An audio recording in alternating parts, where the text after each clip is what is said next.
DO calibration. First, let's separate the DO and the cable.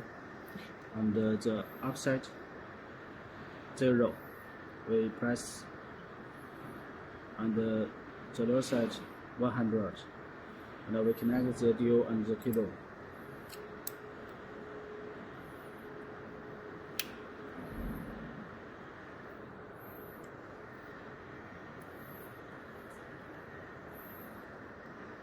And waiting about 1 or 2 minutes when the signal is stable.